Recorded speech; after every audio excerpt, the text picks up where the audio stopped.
সবাইকে নমস্কার জানিয়ে বলছি, প্লিজ দয়া করে কেউ কাউন্টিং এজেন্টরা এবং প্রার্থী ক্যান্ডিডেটরা তারা ভোটিং এলাকা ছেড়ে আসবেন না। স্ট্রং রুমে যেখানে কাউন্টিং হচ্ছে, মানে সেন্টারে, সেখান ছেড়ে কেউ আসবেন না। এটা বিজেপির প্ল্যান। প্রথম 2-3 রাউন্ডে আমি কালকে থেকেই বলছি যে ওদেরগুলো আগে দেখাবে, আমাদেরগুলো পরে দেখাবে।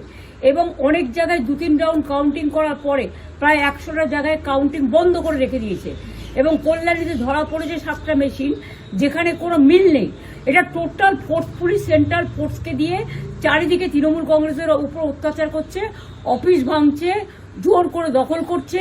এসআইআর নামে আপনারা দেখেছেন ভোট লুট করেছে যাতে যে সিটগুলো জিততে পারে। কিন্তু এখনো এমন 70টা সিট আছে, 100টা সিট আছে যেগুলো আমরা এগিয়ে আছি, সেগুলো বলছে না। টোটালটাই মিথ্যে নিউজ খাওয়াচ্ছে। আগে ডিআইসিও এই খবরগুলো দিত, কিন্তু তাকে কালকে চেঞ্জ করে দেওয়া হয়েছে।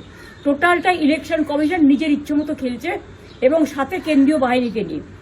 এবং আমাদের পুলিশরা টোটাল মাথা নত করে কেন্দ্রীয় বাহিনীর আন্ডারে কাজ করছে। সুতরাং আমি আমাদের কাউন্টিং এজেন্টদের, আমাদের সমস্ত পার্টির কর্মীদের বলবো, অত মন খারাপ করার কারণ নেই। আমি বলেছিলাম সূর্যাস্তের পরে আপনারা জিতবেন। 3 রাউন্ড 4 রাউন্ড কাউন্ট হলেও এটা 14 রাউন্ড থেকে 18 রাউন্ড কাউন্ট হয়, তখন আপনারা জিতবেন। Wait and see, watch. আমরা সবাই আপনাদের সাথে আছি, আপনারা কেউ ভয় পাবেন না, নিশ্চিন্তে থাকুন। আমরা বাঘের বাচ্চার মতো লড়াই করে যাবো।